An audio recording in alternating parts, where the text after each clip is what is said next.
Hey, welcome back, guys. We are going to continue with section 6.1, which is going to be sort of the last time we talk about section 6.1.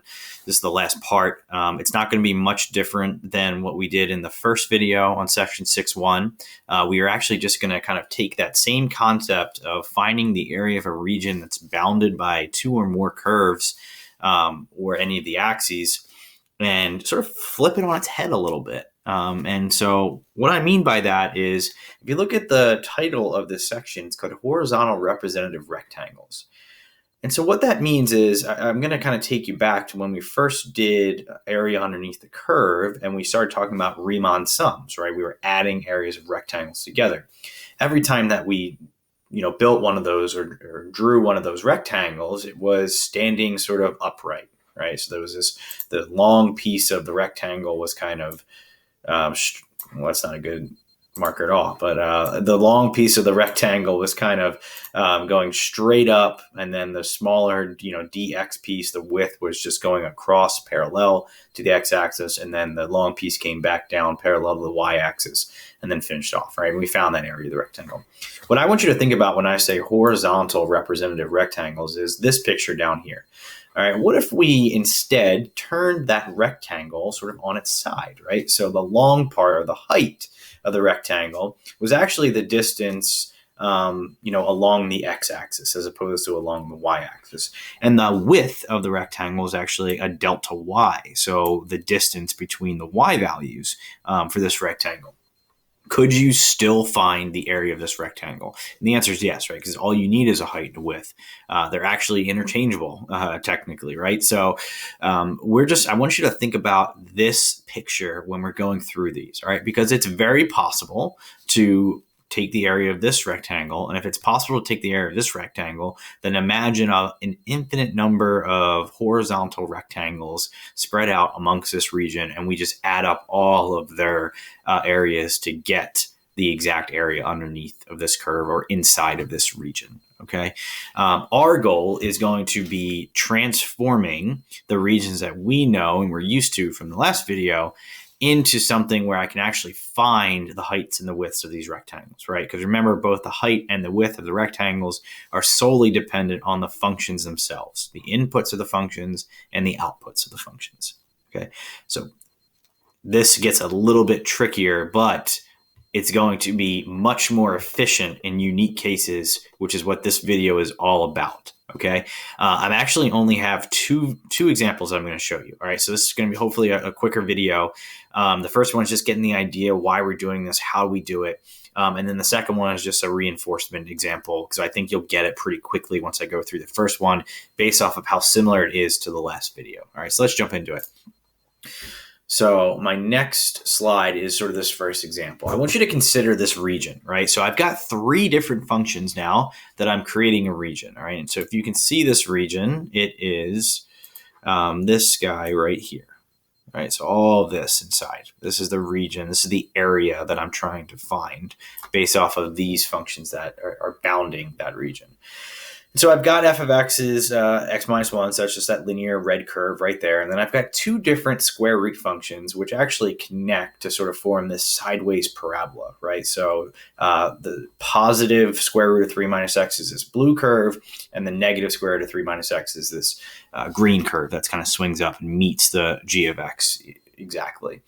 And so I'm trying to figure out this area. Okay, so now what I want you to think about is not maybe this new method just yet, but maybe the old method, right? And so the old method said, well, in order to find the area of this region, I needed to figure out what the top function was and then subtract it from the bottom function, figure out these intersection points, starting point and end point, and then set up an integral and go from there. Well, if we were to do that, you could see that the region, right, really, it starts down here, right? So that's about x equals like -1, okay? So if you were doing this just the way the last video said, we'd probably set up an integral that starts at -1 and then goes forward to hopefully all the way down to the end here, which is about x equals 3, exactly x equals 3.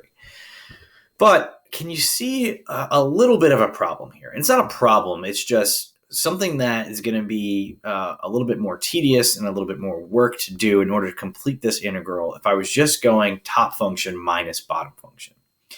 And that's because if you start here at the yellow circle and move to the right, which is typical, the very first top function is f of x, right? It's that red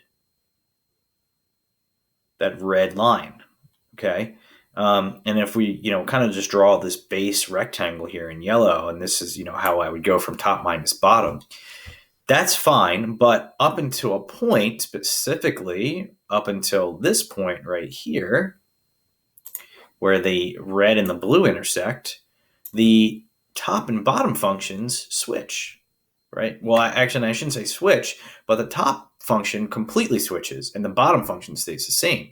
So at this intersection point, which is about x equals 2, I'd have to switch my top function to g of x instead of f of x. The bottom function would stay h of x, right? So if I start here and kind of work my way down, that rectangle has a totally different top function. And so what this means is that if I had to do this, I would have to create two different integrals and then solve two different integrals. The first integral would go from -1 to +2, and it would be f of x minus h of x, top minus bottom. And then I would have to add an entirely new integral from x equals 2 to x equals 3 of g of x minus h of x. And you could do that, and you'd have to solve two different integrals, and there'd be two totally different integrals, and you'd have to do two different f of b minus f of a's, and this is something that we kind of talked about in the last video. And so, our goal for this video is to make that a much more efficient process, right? Make it easier on ourselves. And the good news is that we absolutely can. So I'm going to get rid of some of this junk right here, because I want you to think about this as if I was using that horizontal rectangle, right? And instead of thinking about top minus bottom, I want you to think about, could we do this so that I'm actually going from rightmost curve to leftmost curve? And so if I started at the right and I sort of drew a rectangle as carefully as I can across, I notice that this rectangle is hitting a rightmost curve of h of x and a leftmost curve of f of x. And so you might be thinking to yourself right now, yeah, but if you move up, isn't that g of x minus f of x on the same problem? The answer is no, because once we manipulate the functions, this parabola, the sideways parabola, is going to become one curve. Because what I'm going to end up doing, right, is switching or solving each one of these functions for x, right? And that way it's going to be x in terms of y. So, x equals y plus 1. X equals y squared, 3 minus y squared, something like that, once we solve these things. And what that's going to do is actually create completely new functions, just not in the typical way that you're used to, which is I plug in an x value, I get a y value out. What we're doing is we're actually saying, hey, you know what? Instead of this being y in terms of x, let's make it x in terms of y, so that the input values are now y values and the output values are x values. And that gives me this horizontal rectangle, actually. If I can transform each one of these functions into x equals, or f of y, g of y, then I'm able to actually use these pieces as individual functions, just in a different orientation, all right? So that's kind of the details of what we're going to do. So here are a couple things, right? The first thing we need to do is we need to solve each one of my functions for x, okay? So take this f of x, and if you wanted to put a little y here instead of f of x, which we all know is true, you can do that. And then solve for x, right? So this first one's really easy. You just add 1 over to the other side. And what you get would be something that looks like this, right? Instead of f of x, it's f of y, because the input variable is a y now, not an x. And like I said, all I did was add the 1 over to the other side. So I get f of y equals y plus 1. That is actually the exact same curve and the exact same line as f of x equals x minus 1. It just has a different input and output setup. Okay, so I'm not changing the curve or anything of that sort. It's the same exact thing. I'm just changing the input and output values. I would then do that for both g of x and h of x, okay? And so what you end up finding with g of x and h of x is if you do solve for x here by changing g of x to y and changing h of x to y, is they equal the exact same function, right? So they are the exact same function, meaning that that sideways parabola that we just saw is one singular function. So immediately, this problem becomes a little bit easier because I no longer have three functions. I only have two functions. F of y equals y plus 1, and g of y equals 3 minus y squared. So let's look at that graphically, right? So here it is. It's the exact same graph. It's the exact same region. I've switched my functions so that they're in terms of y, not in terms of x. This is still the region I'm trying to find, right? And so now, again, what I want to start thinking about is no longer top minus bottom, but what if I did right minus left, right? Because if you think about it, the top is the highest y value, right? If x was my input. Well, the right is the highest x value if y was my input. So this right minus left and top minus bottom, they're connected in that way where if I want to find the area of this region, I no longer have to do top minus bottom because I saw the problem that I ran into. But if I switch my functions in terms of y, and I had a very clear singular rightmost function and a very clear singular leftmost function, I can solve this integral in the same way that I did the last video. Just instead of top minus bottom, I did right minus left, right?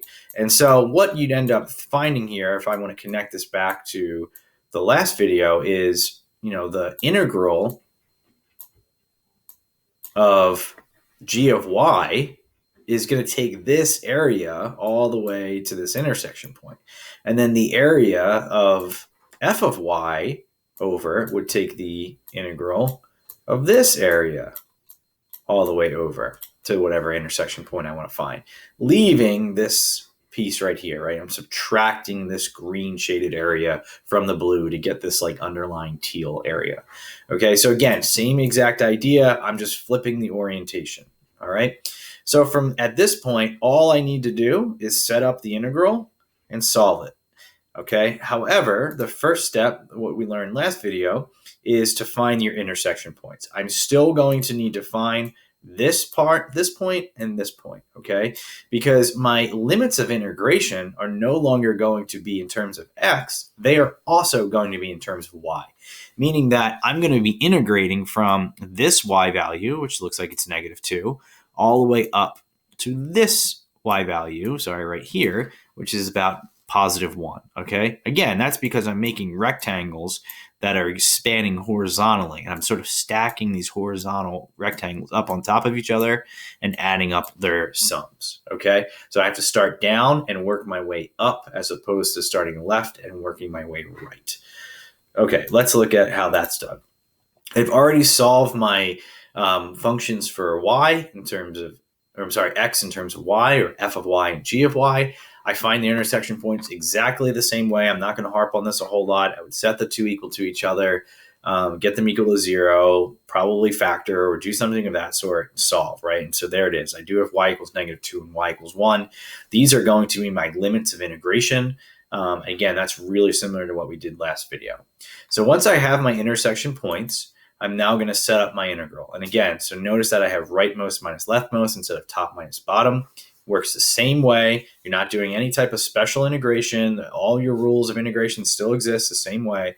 It's just you're going to see y's here instead of x's. This is going to be a dy to remind you that you're doing this in terms of y's, or horizontal rectangles, not vertical. And so what does this look like? Well, we saw that parabola, 3 minus y squared, was your rightmost function, and that line was your leftmost. So again, just remember that if you have a function you're subtracting, you need to distribute this negative sign. So it looks like this integral right here. And then once you're at that point, you certainly simplify inside the integral. So you can do 3 minus 1. And then actually just do your power rule or whatever rule you have to do. Okay, so here's just a quick simplification of inside of the integral. At that point, I'll use the power rule and just sort of solve through. Okay, so here's the power rule at work. I'll evaluate this from -2 to 1. Notice that it's just a singular integral. I don't have to do two integrals, which is really nice. And if you were to plug in 1 and then plug in -2 and subtract those two things together, you can check the math here, but it should come out to 9/2. All right. Again, I encourage you to pause the video whenever necessary to check out these integrals, to check out this math right here. I'm not going to harp on this kind of stuff a lot because we're kind of past that. But hopefully this idea makes sense. Okay, so just another quick example. It's going to be really similar. I want you to kind of just a little bit of a reinforcement. So I've got this region, okay? It's bounded by the square root of x minus 6, negative square root of x minus 6, and x minus 12. All right, so you've got your 3 function. Here's your linear piece, h of x, red line, and then here are your 2 square root functions that actually form a sideways parabola. Okay, and so that sideways parabola is pretty common to see in this type of problem. So if you see that, more than likely, you're going to want to use this method. Okay, and that's just something really to note quickly is it's not always going to say, hey, turn this into horizontal rectangles. It might be up to you to decide, oh, well, if I do top minus bottom, I notice that there's 2 different ones and I'm going to have to do 2 different integrals. So why don't I just switch it? That's something that you're going to have to be able to sort of just pick out and kind of run with. Okay. And again, you can kind of just see that by starting with top minus bottom and seeing if that makes sense. Does it make you switch? And if you have to switch with top minus bottom, can you convert these to x equals something in terms of y and then do right minus left? All right. And that's just something for you. I think you'll get used to a little bit more as you do some of these problems. All right. So naturally you would see here, we would definitely have to switch top minus bottom. It's kind of halfway through here at this break point, whatever this intersection point is right here. And so if I did right minus left, there's this red line that is always right of this sideways parabola. It's always to the right of it. And so that tells me, yes, this conversion is going to help me make it more efficient. So let's try that, okay? The first step in this conversion is always to solve all 3 of these equations for x, all right? And once I do that, again, we get that same scenario where f of x and g of x actually turn into the same function. F of y, g of y is y squared plus 6. Go back to the last slide if you need to, or the last part, and try and solve these for yourself. It's not difficult algebra, so I'm not going to go through that. And then h of y is y plus 12, which is this guy right here. Okay. So once we have these new functions in terms of y, I can then kind of move forward with the same process as we did last video. Find the intersection points, set up your integral, rightmost minus leftmost, and solve. All right. So here, once I have my 2 functions, I'll set them equal to each other, set 0, factor, solve, and apologies, this should say a -2. All right. So if you're writing this down in your notes, this is a -2, not a +2. All right. And you can see that pretty much works out. I don't have the exact numbers here, but this is about y equals, or is exactly y equals -2, and this is exactly y equals 3 up here. Okay. So on your y-axis. All right. Once we figure out our intersection points, next thing to do is set up your integral and solve. Okay. So rightmost minus leftmost, notice I have that -2 to +3. I have a dy out here to remind myself that these functions need to be in terms of y. Don't use the original functions you were given. You'll get a completely different answer because these are y values. So if you use an x function inside, it's not going to work. All right. So we'll unveil just a little bit here.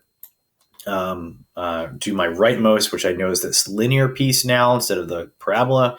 So it'll be y plus 12 minus the parabola, which is y squared plus 6. I'll simplify inside the integral and solve. Sorry, here we go. And so simplification of the integrals right here, using the power rule as the next step. And then finally, I will plug in 3 and -2. And if you do that correctly, you should get 125/6 or 20.833. All right. Again, we know how to solve integrals, so I'm not going to kind of harp on that kind of stuff. This is finding areas of particular regions. Okay. Quick note, if you are doing some of these or checking yourself on the calculator, you can't physically turn functions from x to y. Okay. You'll have to do that by yourself, just algebraically. However, the good news is that once you get to this step right here, where you've got this integral from -2 to 3, in your calculator, right, you can just do -x squared plus x plus 6 dx. The calculator doesn't know that this is a different variable, nor does it care. It's still going to give you 125 over 6. You have to get to this part yourself separately because you have to do that manual transition. But once you do that, you can use an x value within your calculator, not on paper, but within your calculator to get here. All right. Okay, that is actually it for me for today. Here is your homework and just a couple next steps. I'll put this on my Malvern as well. So section 6.1, I just want to note for number 17, ignore the directions, just find the area using the horizontal method like we did. And then 28, 29, and 31. Some of these problems might already be set up so that the functions are in terms of y already. So they might give you like an f of y and a g of y. That just makes your life easier. So that's nice for you. Others, you might have to manually transition. Okay. I kind of gave you the sort of hardest version, and then some of those are a little bit easier, actually. All right. Our next step as a class is to move on to section 6.2, which is volumes of solids. This is typically one of the more difficult sections in the whole course. Okay. So what I suggest is that you look over and read the introduction to section 6.2 before the next video. Okay. It's actually our last section of study. So we are pretty much there, guys. Great job. Let me know if you have questions. Happy to help. I'll talk to you soon.